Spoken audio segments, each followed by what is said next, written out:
ukuran integritas ini seperti apa? Berarti pemerintah masih sanggup atau tidak, walaupun faktanya masih ada kan akan muncul kontroversi berkepanjangan. Tapi tetap tidak mengubah satu tetes cinta pun untuk Indonesia.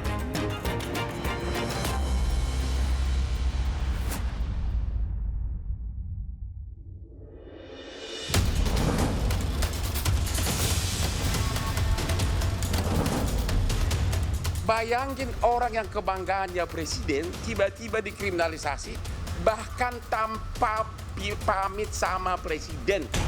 Benar-benar saya melihat kurang penghormatan terhadap Presiden Prabowo. Kalau kemudian ini dikatakan harus izin, ini justru makin berbahaya ketika seakan-akan posisinya ini dibuat dua kubu. Pak Hotman Paris mencoba membenturkan, menghadap-hadapkan proses hukum yang ada di kepolisian dan kejaksaan dengan presiden. Seakan-akan bahwa presiden itu membela Febri Adriansyah.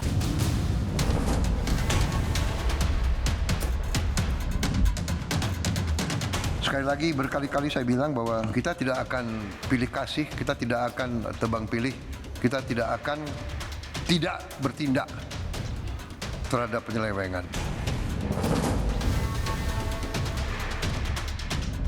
Dari 2 hari lalu sudah kasih tahu ke Febri Jampitsus bahwa saya mengundurkan diri sebagai pengacara dari Bapak Febri dalam kasus tersangka di Kejaksaan Agung.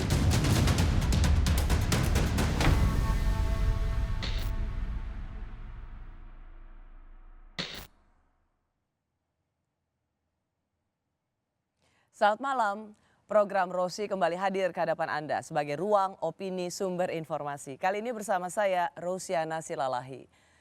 Setelah penggeledahan dan penyitaan uang hampir setengah triliun rupiah dan 74 kg emas, penyidikan kasus korupsi yang melibatkan ex-Jampitsus terlihat tidak ada kemajuan berarti. Yang jadi ramai justru cara pembelaan kuasa hukum Febri, yaitu Hotman Paris Hutapea, yang menyebut mantan Jampitsus ini kebanggaan Presiden Prabowo. Usai pernyataan yang menuai kritik dan dibantah istana, Kamis 23 Juli, Hotman Paris mengundurkan diri sebagai kuasa hukum ex-Jampitsus Febri Adriansyah.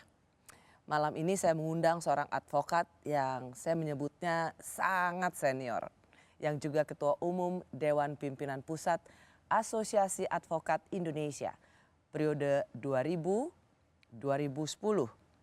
Denny Kailimang. Selamat malam Pak Denny. Selamat malam para pemirsa. Kita udah lama banget nggak ketemu Pak. Kagak ketemu ya. 15 tahun ada kayaknya Pak. Ada. Pak Denny sengaja saya undang ke sini karena tidak saja berbicara soal pemberantasan korupsi, juga ada peran pengacara di sini. Pak Denny sudah jadi pengacara sejak tahun berapa Pak? 76. Tahun 76. 1976. 1976 sudah jadi pengacara. Jadi 50 tahun lah kita bisa bilang ya. Wow. Jadi nggak salah dong kalau introduction saya menyebut Denny Kailimang seorang pengacara yang super senior. Sehat ya Pak? Puji Tuhan masih diberi kesehatan. Pak Denny, sebelum saya masuk soal yang memang sekarang ramai dibicarakan, kasus korupsi yang melibatkan ex-Jampitsus dan juga ada peran pengacara di situ yang menambah keramaian kasus ini. Saya mau tanya dulu sama Pak Denny, sebagai orang yang sudah malang melintang sebagai seorang advokat 50 tahun lamanya, apa sih tanggapan Bapak ngelihat atau nonton kasus ini? Ya kalau melihat sini, ini udah mengalihkan sesuatu sebenarnya. Dari materi perkara kepada entertainment jadinya. Ini jadi masalah sebenarnya. Jadi ada penggunaan media untuk entertainment dengan mengalihkan persoalan ini. Sedangkan profesi avokat itu ada profesi yang sangat menjunjung tinggi etika dan tingkah lakunya di dalam membela, baik di dalam pengadilan maupun di luar pengadilan. Mengalihkan dari pokok perkara atau substansi kasus ini ke arah hiburan. Ya. Di mana yang hiburannya menurut Pak Denny? Ya ini kan jadi ramai jadinya kan. Sampai membawa-bawa nama presiden, tidak ada izin dari presiden, segala macam. Sedangkan seorang advokat sudah patut mengetahui bagaimana suatu proses perkara itu berjalan, baik di kepolisian, itu tingkat penyidikan maupun di kejaksaan mengenai tingkat penyidikannya. Kan sudah tahu pasti. Ya. Tapi saya lihat di dalam konferensi pers itu tidak ada semua materi yang dimaksud daripada hukumnya, fakta hukumnya atau dugaannya apa. Itu tidak pernah terungkap. Sedangkan yang terungkap, yang diutarakan adalah suatu publisistik. Ya. Bahwa saya ini, saya itu, saya itu, saya itu, saya itu. Nah, itu. Itu sebenarnya bukan Ya tugas itu tidak masuk pengacara. di ranah dalam pembelaan sebenarnya. Hanya gini Pak Denny, betul bahwa poin-poin yang disebutkan oleh Pak Hotman Paris ketika konferensi pers yang ramai adalah bagaimana menyebutkan bahwa ex Jampitsus ini adalah kebanggaan presiden. Dan itu kemudian ramai mendapat tanggapan dan sekaligus juga dibantah oleh presiden, dibantah oleh istana bahwa jangan melibatkan presiden. Apalagi Pak Prabowo kan selalu mengatakan, saya kalau ada kasus hukum saya tutup mata supaya saya tidak perlu melihat kalau itu ada nama teman saya. Itu kan menunjukkan sebenarnya komitmen Presiden Prabowo untuk ya kalau memang bersalah silakan diproses secara hukum. Tapi pertanyaannya banyak kok pengacara yang selalu mengatakan, loh ini atas arahan presiden. Menteri X menjalankan ini karena itu arahan presiden. Kan sama aja bawa-bawa presiden. Di mana bedanya atau di mana ini menjadi it's a joke atau ini sesuatu yang justru mengacaukan pokok perkara? Ya, kalau saya melihat di sini bahwa udah akhir-akhir inilah yang dulu pun ya zamannya Pak Harto, ya Pak. Tetapi tidak pernah ada yang berani mengatakan bahwa saja itu arahan Pak Harto, arahan ini, nggak pernah. Tapi baru sekarang yang saya mendengar hal-hal yang seperti itu. Ya. Sedangkan sebagai profesi advokat tentu akan memfilter hal-hal yang seperti itu. Karena fungsi kita adalah dalam penegakan hukum. Hukumnya yang kita lihat, acaranya yang kita lihat. Dua hal ini. Dalam proses sekarang acaranya. Benar nggak pemeriksaan itu, ada intimidasi, ada apa segala macam, ya. Jadi hal-hal ini yang harus kita tegakkan hukum acaranya, perlakuan, ya, terhadap dalam pemeriksaan, apakah ada tekanan atau tidak, Ya. ya. Nah, kalau kemudian sesuai tidak prosedur pemanggilannya, ya, kapan dipanggilnya, untuk apa dipanggil, nah, itu semua harus. Materi daripada panggilan pun harus jelas. Itu yang kita harus persoalkan. itulah tugas pengacara. Itulah Jadi tugasnya. jangan bawa-bawa presiden. Apakah itu sebagai dipersepsikan kebanggaan presiden atau ini menjalankan arahan presiden? Karena arahan presiden satu hal, tapi kalau korupsi ya korupsi aja kan. Ya, jadi itu kan tidak termasuk sebagai suatu tugas daripada si advokat tersebut. Kalau waktu melihat konferensi pers Hotman Paris sebagai seorang pengacara di Kejaksaan Agung waktu itu sebagai seorang sesama pengacara atau saya bisa bilang Pak Denny kan seniornya Pak Hotman ya. Ya. Jadi batuk. Ya, ngelihat begitu ya dalam hati kecil saja, waduh ini kok sampai begini deh. Apalagi itu sama alumni kita. Ya. Satu sekolah kita dia, adik kelas gitu. Jadi saya melihat bahwa saja, ya itulah mungkin tipe seorang lawyer macam-macam kan. Saya rasa itulah tipe dia. Apa insting pertama Bapak ketika cara penjelasannya seperti itu? Atau cara pembelaan awal pada seorang klien dengan gaya seperti itu, insting Bapak yang sudah 50 tahun sebagai seorang pengacara? Ya karena sudah tidak menjaga tingkah laku. Ya, dalam menjalankan kewajibannya, ya, yang sesuai dengan kehormatan, martabat dan tanggung jawab sebagai advokat. Cuman kan itu cara membela, itu bukan membela yang baik, atau itu justru merugikan klien. Itulah yang saya katakan, ini menyangkut mengenai tingkah laku. Ya sebenarnya itu diatur di dalam sumpah advokat juga ada. ya, bertingkah laku. Ya, demikian juga di dalam kode etik.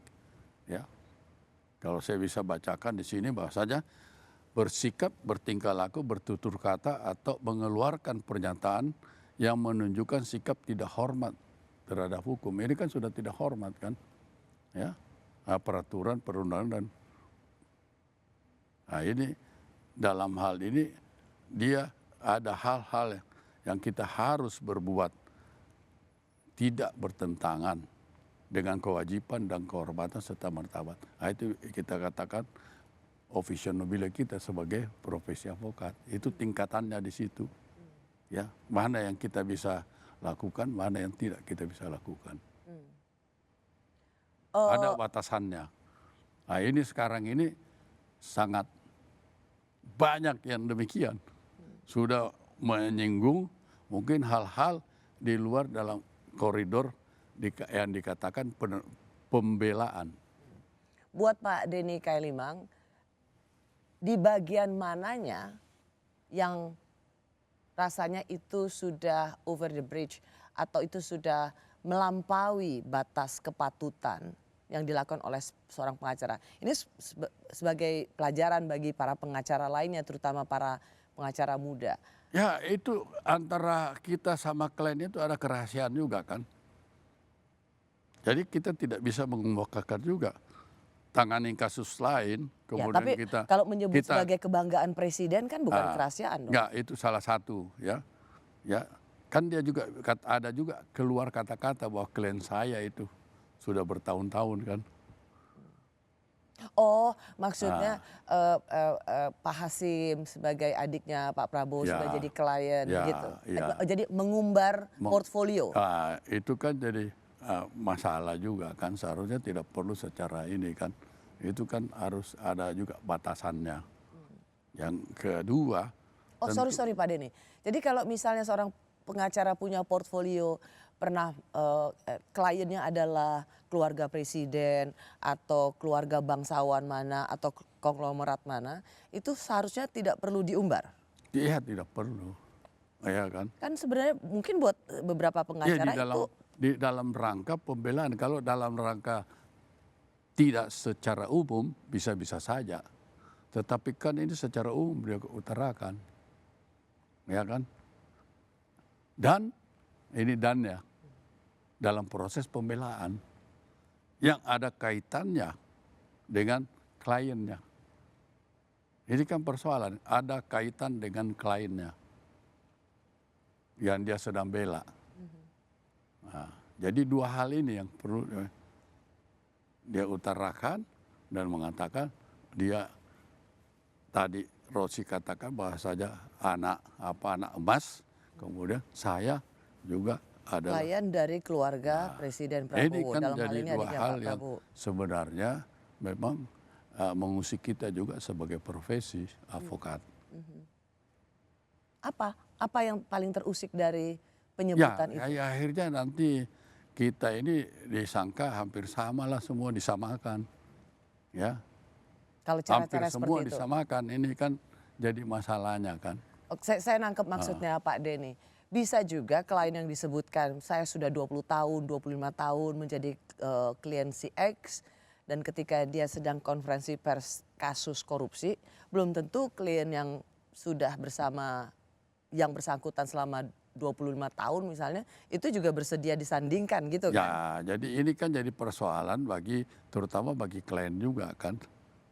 Ya, kok di dalam suatu kasus kok dibawa-bawa namanya. Itu konteksnya adalah konferensi pers untuk kepentingan pembelaan. Jadi tidak bisa dikaitkan dengan orang lain. Ya. Okay. Apalagi orang yang menjadi klien kita dan mempunyai kedudukan. Apalagi klien yang disebut yang sebenarnya tidak ada hubungannya dengan kasus korupsi itu sedang berada dalam kekuasaan. Ya. Seberapa besar dampak pernyataan seorang pengacara juga memiliki implikasi pada wajah pemberantasan korupsi. Terima kasih sudah di Rosi, Ruang Opini Sumber Informasi. Saya Rusiana Silalahi. Seberapa besar peran pengacara bisa memiliki dampak pada wajah pemberantasan korupsi di Indonesia?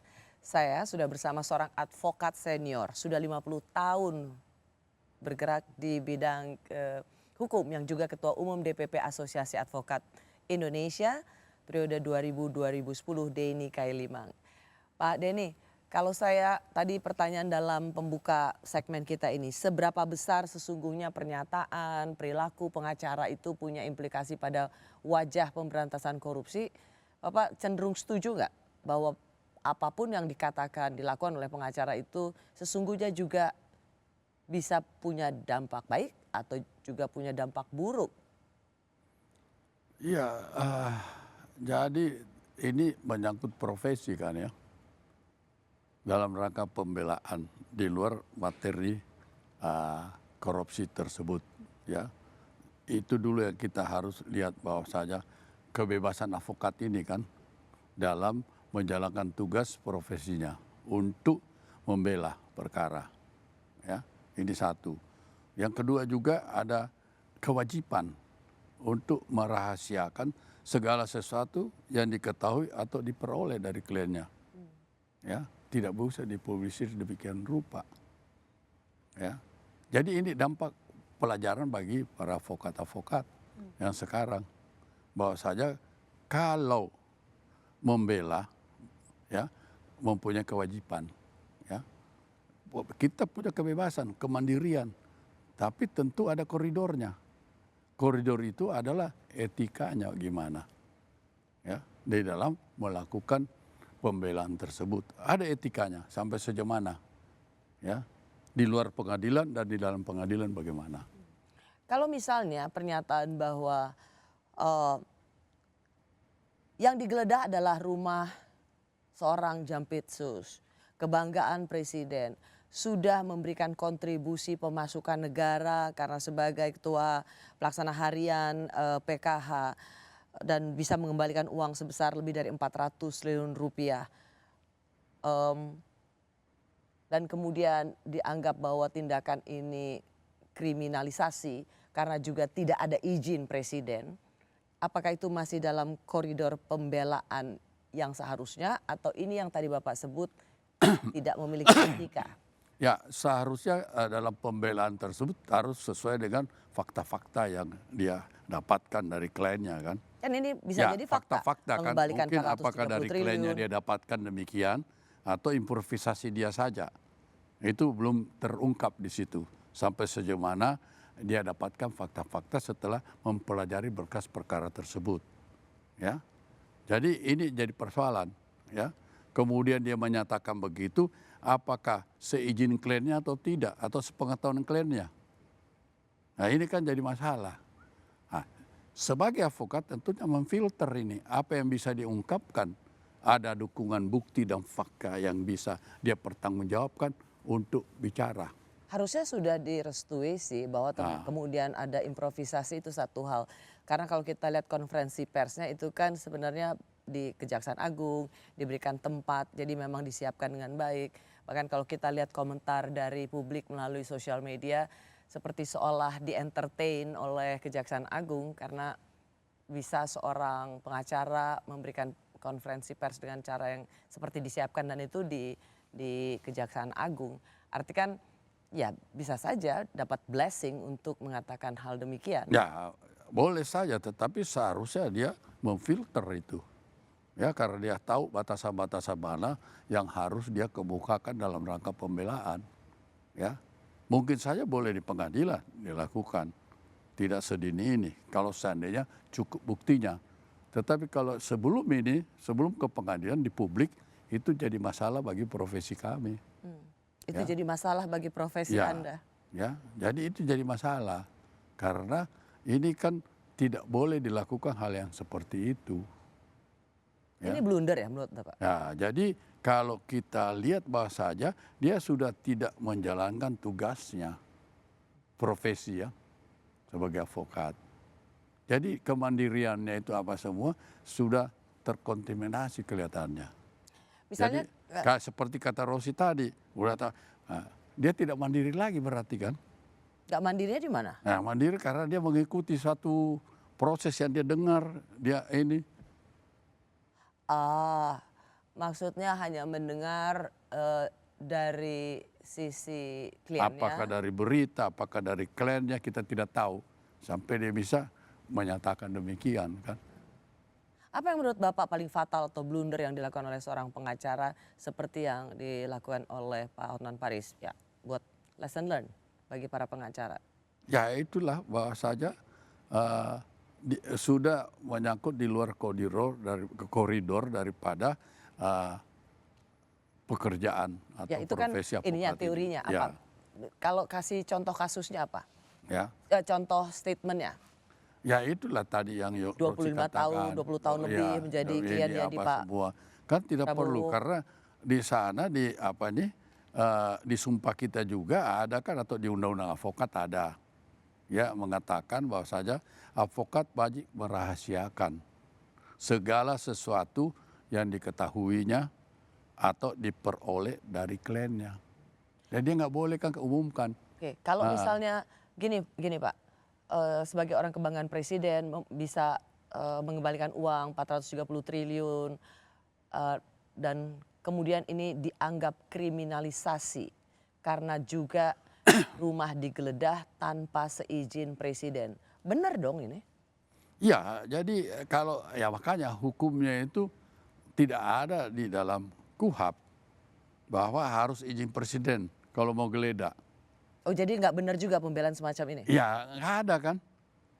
Ya sejak apa relevansinya nggak ada. Sedangkan di undang-undang tidak dikatakan harus izin presiden kalau penyidik mau melakukan penggeledahan. Jadi kalau dikatakan demikian berarti presiden sudah campur tangan dalam hal ini. Dia bisa bilang jangan lakukan, bisa dia katakan demikian kan. Sebentar. Biar clear. Kan pembelaannya mengatakan bahwa harus izin presiden. Bahkan kan ya kita tahu gayanya. Coba kalau lu punya nyali tanya sama Kapolri izin presiden apa enggak. Ya ini kan semua bahasa-bahasanya itu bukan lagi bahasa sebagai dalam rangka pembelaan. Ya kan. Karena hukum acara pun tidak mengatur hal demikian. Bahwa saja penyidik Polri atau penyidik Kejaksaan atau penyidik KPK apabila mau melakukan penggeledahan, maka dia tidak perlu meminta persetujuan dari siapapun, menterinya atau apapun, wapresnya atau ini, nggak perlu, dia harus minta izin karena ada kemandirian daripada penyidik tersebut yang diberikan oleh undang-undang, kewenangan yang diberikan undang-undang. Kewenangan mana yang diberikan oleh undang-undang sebagai penyidik untuk melakukan penggeledahan tidak perlu izin dari presiden. Yang penting adalah izin dari pengadilan bahwa dia mau menggeledah. Tapi kalau dalam keadaan mendesak tidak perlu izin dari pengadilan, dia lakukan dulu penggeledahan karena takut akan bocor. Kalau ke pengadilan kan berapa hari. Ya sedangkan ini cepat, maka dia lakukan itu setelah melakukan penggeledahan menurut hukum acara pidana, maka 7 hari kemudian dia harus mendapatkan persetujuan mengajukan permohonan ke pengadilan untuk mendapatkan persetujuan dari ketua pengadilan di mana tempat atau wilayah penyitaan penggeledahan dan berikut penyitaan tersebut dilakukan. Saya dapat 2 poin dari penjelasan Pak Denny. Satu, bahwa penggeledahan rumah Jampitsus kala itu, sekarang sudah menjadi ex Jampitsus, itu tidak perlu izin presiden. Tidak perlu. Oke. Poin yang kedua saya tangkap dari Bapak, katakanlah terdengar cerita di belakang bahwa wah presiden tidak happy karena tidak dikasih tahu, kok tidak ada koordinasi.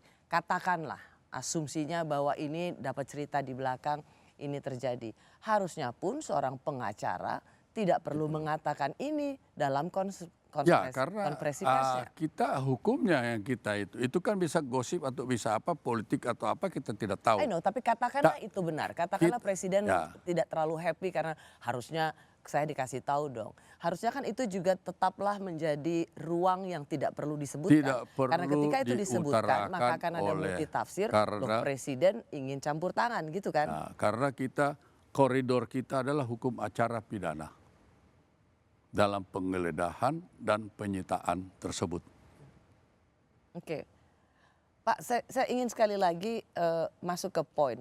Selama ini yang juga diributkan adalah penggeledahan tanpa yang punya rumah itu diperiksa sebagai saksi. Dan ini dianggap punya potensi untuk diprapradilankan, dan yang punya rumah dalam hari ini ex Jampitsus punya potensi menang. Ya. Atau diterima pra-peradilannya. Ya, jadi begini, ini konstruksi kan dari perkara ini sudah dilakukan penyidikan. Penyidikan dilakukan untuk mengumpulkan bukti dan menentukan tersangkanya. Ya. Jadi berdasarkan 2 poin ini, berdasarkan bukti-bukti yang sudah konstruksinya ini, apakah saksi, apakah dokumen, apa segala macam, sudah ada, ini konstruksi hukum. Ya. Untuk menguatkan si penyidik untuk melakukan. Pasti ada yang bunyi. Ya, apakah itu saksi, apakah itu dokumen, ya, yang bunyi sehingga mereka melakukan penyidik melakukan tindakan untuk melakukan penggeledahan. Ya. Jadi dalam hal ini Bapak sebagai seorang pengacara yang sudah lebih dari 50 tahun menjadi seorang advokat, penggeledahan di rumah seseorang itu tetap sah meskipun orang yang punya rumah itu belum pernah dipanggil atau diperiksa sebagai saksi. Tidak perlu, ya, karena itu konstruksi yang dibuat oleh penyidik di dalam melakukan penyidikan. Pasti ada matrik. Yang mana ini? Jadi dia tidak perlu dulu dipanggil sebagai saksi. Tidak perlu. Penyerahan penanganan kasus ex Jampitsus Febri Adriansah dari polisi ke Kejaksaan Agung menyisakan kecurigaan publik. Mengapa kita perlu curiga? Atau perlukah tetap ada ruang kita memberikan kepercayaan kepada kejaksaan? Saya masih bersama advokat senior yang juga Ketua Umum DPP Asosiasi Advokat Indonesia periode 2000-2010, Denny Kailimang. Pak Denny, satu, jadi itu penggeledahan yang dimana ditemukan uang senilai hampir 0,5 triliun, emas 74 kg itu digeledah, disita, nggak perlu orangnya dan kemudian ditetapkan sebagai tersangka, itu nggak illegal. Karena orangnya belum pernah dipanggil sebagai saksi, tetap bisa. Jadi dalam hal penggeledahan itu tentunya dia punya alasan. Bisa saja, sah-sah aja itu penggeledahan. Sepanjang dia lakukan sesuai dengan ketentuan Undang-Undang Hukum Acara. Banyak praktisi hukum mengatakan ini punya potensi untuk pra-peradilan dan yang dilakukan oleh mantan Jampitsus dan bisa punya peluang diterima karena dianggap tidak sah. Kalau menurut Pak Denny? Saya rasa kalau di dalam penggeledahan kemudian diikuti dengan penyitaannya, saya rasa tidak segegabah gitu penyidik melakukan hal itu. Pasti mempunyai suatu landasan. Ya. Jadi dalam hal ini adalah sudah mempunyai suatu petunjuk-petunjuk atau alat bukti atau fakta yang dia punyai sehingga dia bisa melakukan ini. Mengetahui tempatnya aja dari mana. Pasti dari saksi-saksi, dari hasil penyelidikan atau penyidikannya. Ini ya? Jadi itu sah. Pernah nggak dalam sejarah, dalam pengalaman Pak Denny ini terjadi, pernah nggak? Atau ini ya baru banyak sekali Oh ya? terjadi kasus-kasus untuk misalnya narkoba juga sama kan. Ya. Nah, kemudian pembunuhan, kasus pembunuhan, ya. Jadi harus dilakukan penggeledahan ke tempat mana yang disangka ada barang bukti di sana. Ya, jadi ini merupakan barang bukti kan. Ya, nanti, termasuk penetapan tersangka tanpa perlu dipanggil sebagai saksi. Kalau penetapan tersangka menurut KUHP itu tidak diatur bahwa harus diperiksa dulu baru dijadikan tersangka. Tersangka itu bisa dilakukan ya berdasarkan ketentuan di dalam KUHP kalau nggak salah pasal 90 mengatakan penetapan tersangka dilakukan penyidik terhadap seseorang yang diduga melakukan tindak pidana berdasarkan minimal 2 alat bukti. Cukup itu. Ya. Kalau kita rujuk lagi ke pasal lainnya kepada penyidikan bahwa untuk kepentingan penyidikan, penyidik memanggil atau mendatangi seseorang untuk memperoleh keterangan tanda sebelumnya memberi status sebagai tersangka atau saksi. Apa kalau Jadi bisa kan? kalau pengalaman Pak Denny apa ya 2 alat bukti yang sudah dimiliki oleh polisi sehingga bisa Ya, langsung bisa seperti alat ini? tertulis, bisa saksi, ya, bisa elektronik sekarang, bisa saja saksi ini. yang memberikan arah bahwa ada Arah bahwa saja ada barang itu di mana, kan nggak mungkin itu berdasarkan hasil bunyi kan barang itu, bahwa bunyinya bisa berdasarkan surat, bisa berdasarkan keterangan para saksi-saksi yang menunjuk bahwa saja ada barang ini di sini, ada barang ini di sini. Jadi dia haknya. Oke.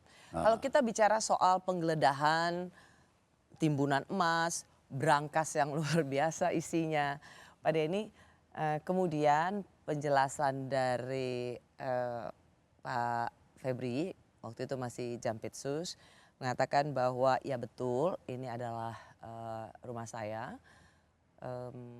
tetapi barang-barang yang ditemukan itu bukan miliknya, tetapi titipan.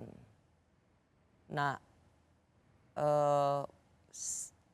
apakah punya rumahnya, tapi kemudian ada emas 74 kilo, ada hampir setengah triliun di rumah itu bisa menjadi pembelaan yang melepaskan si punya rumah itu dari jeratan hukum?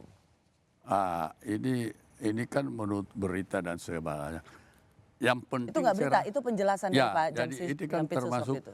dalam hal adalah keterangan-keterangan. Nah ini kan belum resmi namanya kan. No. Maksudnya belum resmi, kalau dalam kasus itu belum resmi. Karena keterangan tersebut harus diberitakan.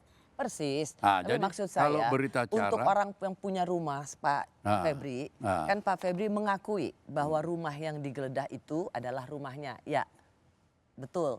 Tetapi tentang barang-barang yang ditemukan, apakah itu uang falas, emas, itu ada yang punya, dititipkan olehnya. Penjelasan semacam ini, tawa loh Pak Denny. Penjelasan semacam ini seberapa efektif bisa membebaskan si empunya rumah dari jeratan hukum? Jadi ini Rosi udah masuk pokok perkara ini sebenarnya. Yang saya tidak bisa campurin. Ya. Karena itu kan mesti dikonfrontasi. Tapi kan ini bisa dijawab dengan common sense dan pengalaman Bapak sebagai seorang advokat.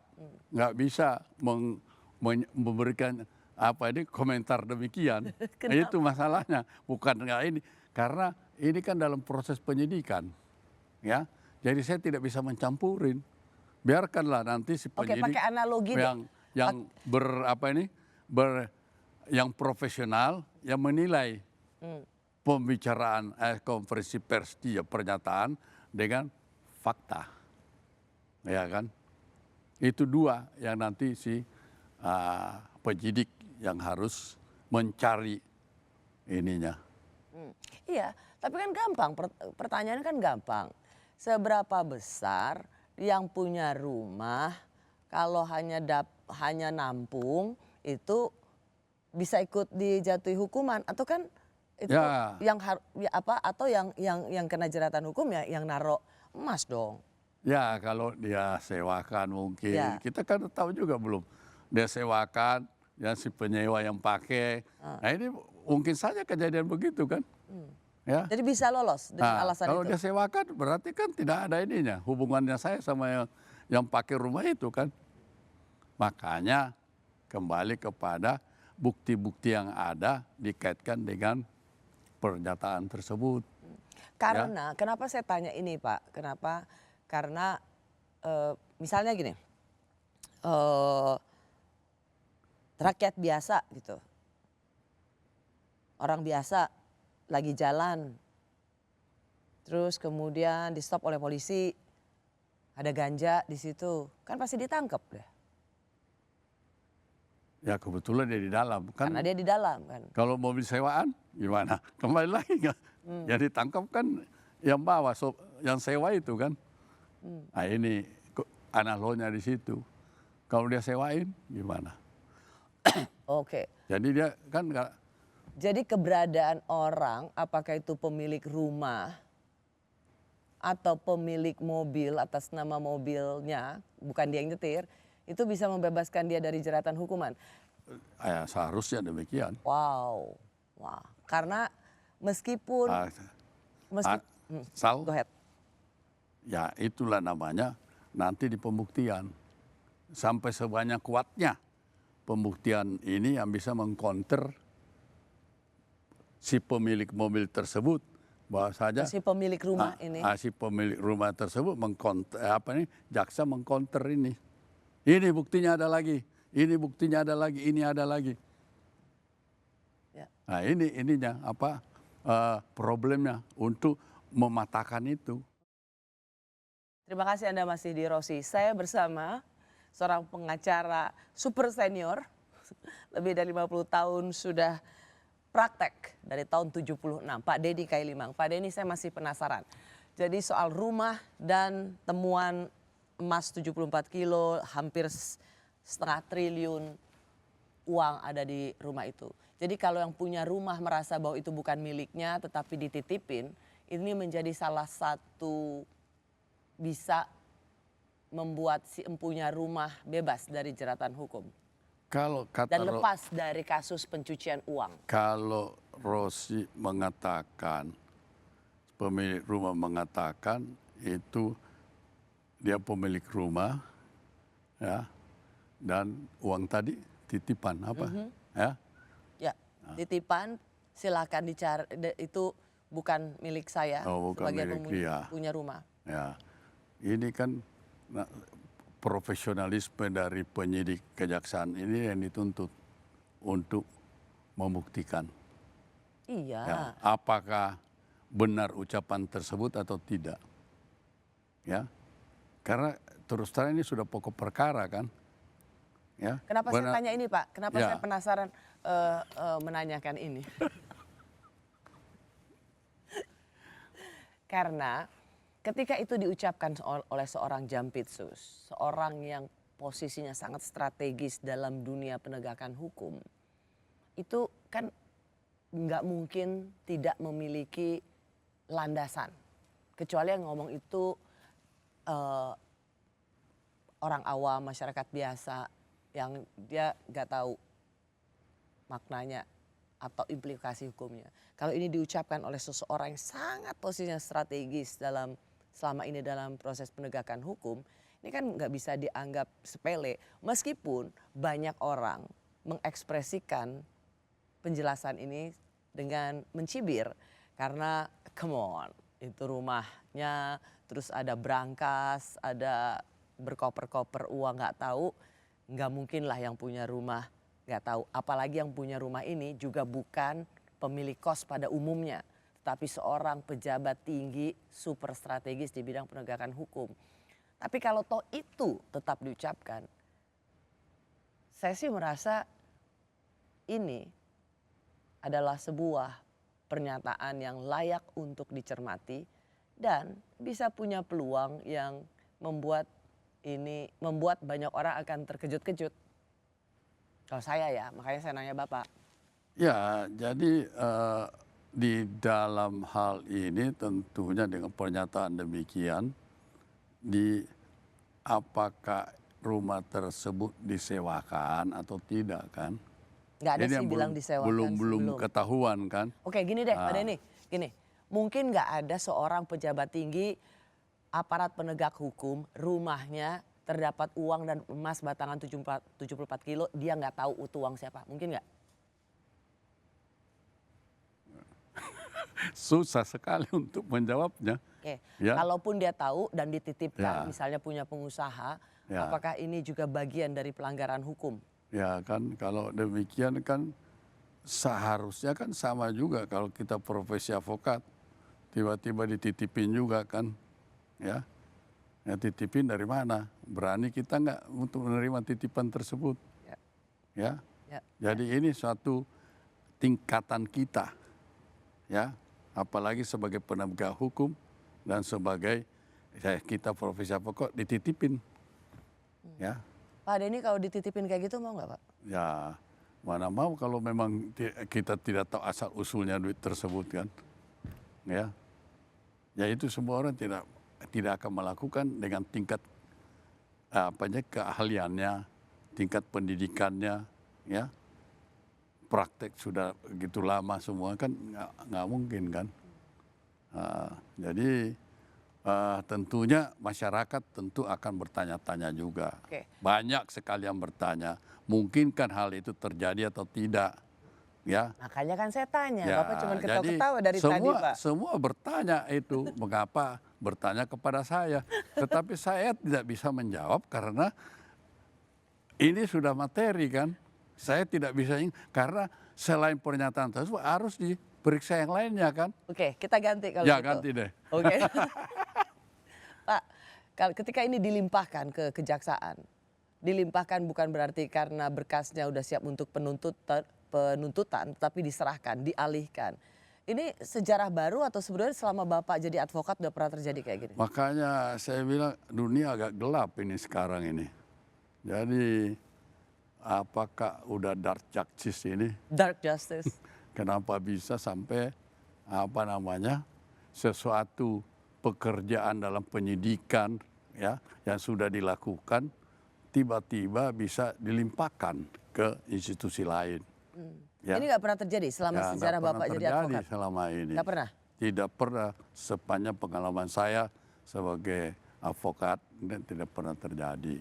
Ya, jadi kita harapinlah bahwa dengan penyerahan tersebut benar-benar penyidik dari kejaksaannya profesional, ya. Karena juga ada masalah yang dihadapi oleh polisi yang demikian cepat untuk dilimpahkan. Apakah SPDP-nya sudah ada atau belum? Ya kan? Nah ini kan surat pemberitahuan dimulainya penyidikan. Apakah sudah ada enggak? Belum bisa ini kan sudah seharusnya sudah ada. Apa ada atau enggak?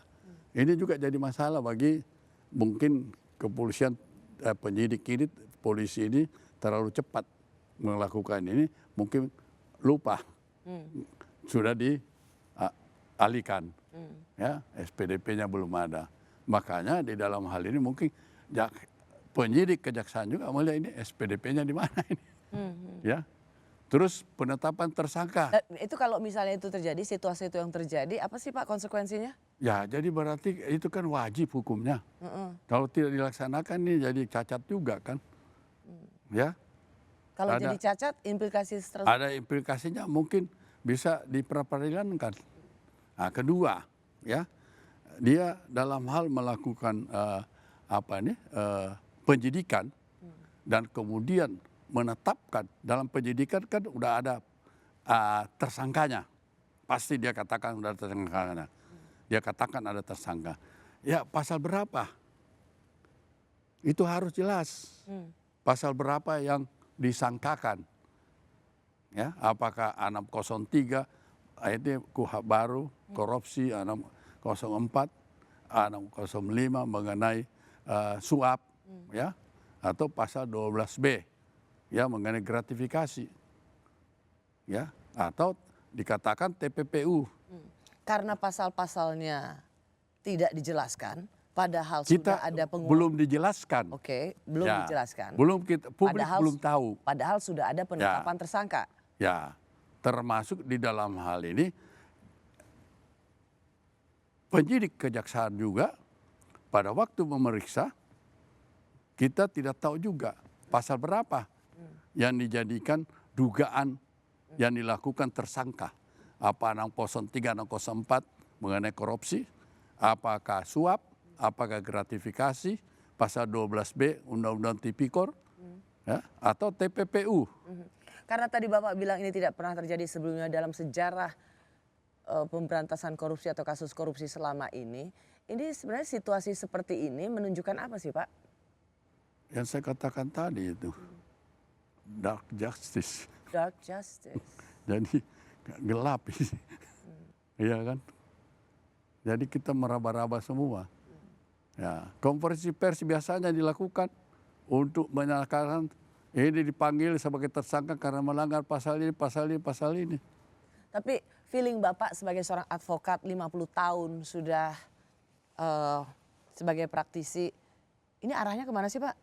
Nah, ini yang karena kita belum tahu baik penyidik polisi, Kortas maupun kejaksaan belum mengumumkan pasal apa yang Ya, dia tadi Bapak sangkakan. sudah bilang. Nah, kalau ini Nah, situasi kan ini bisa jadi terjadi, kalau kita kayak gini tidak bisa arahnya kemana? analisa kan dengan kejadian yang ada di berita-berita medsos dan pernyataan-pernyataan. Ini ada semua. Tapi kita belum tahu masuk dugaan pasal berapa. Seharusnya ada kan.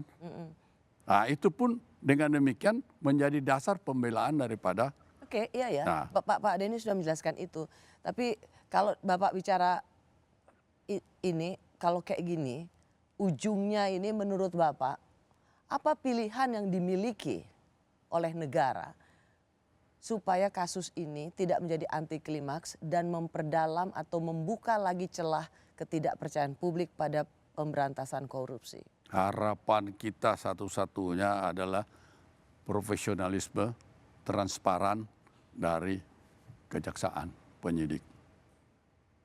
Itu yang kita harapkan. Bagaimana menjelaskan kepada publik. Ya, karena sampai sekarang kita belum tahu apa sangkaan atau dugaan tindak pidana yang dilakukan oleh Jampitsus dengan predikat tersangka. Ini belum tahu semua kan? Ya. Biasanya kan diumumkan. Sudah dibentuk tim 9 jaksa. Ya. Pertanyaan saya terakhir aja.